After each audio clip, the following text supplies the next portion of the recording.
Buddy, we're back with another mock tutorial today. This one's going to be a little bit different because I'm not going to be showing you a specific technique, but instead I'm going to be talking about a mock rule, which isn't really an official rule, but I use it, and I think if you have a big enough LEGO collection, you might consider using it as well. And if you saw the thumbnail for today's video, then you'll see that we are talking about these rock formation pieces. And if you didn't know, these are just one piece. You can't take them apart any more than they are. For these, I recommend only using these templates, which are really great. You can turn something like this into more something like this.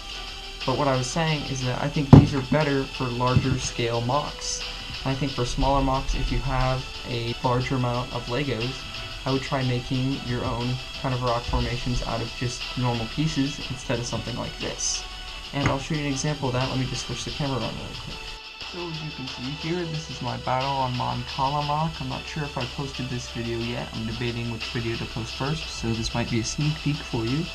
And this is kind of just an example of the time when I would not use the rock formation template pieces.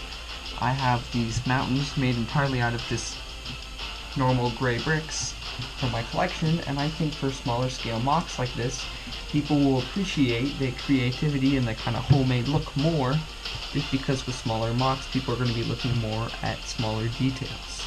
I'm going to throw up a picture of my battle on Dandron mock. I'm pretty sure that's what it's called.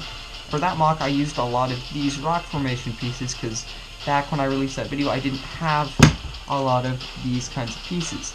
So for me, that was considered a bigger mock, and I didn't have enough mountain pieces to make it without these nice little templates. To wrap up this video, for a bigger mock, I definitely think these things are really nice because you can turn them into something like this, and I think it looks really nice and really detailed. But for smaller scale operations, I think it's better to try to experiment with your own pieces, because with the smaller detail, people are going to be looking more at like specifics and stuff, so they're not going to care as much about having the rock formation. I'm going to be posting a lot more stop motion and mock tutorials coming out soon, and some more stop motion, so keep a lookout for those. If you have any kind of tutorial you'd like me to do, just let me know, and I'll see you guys later.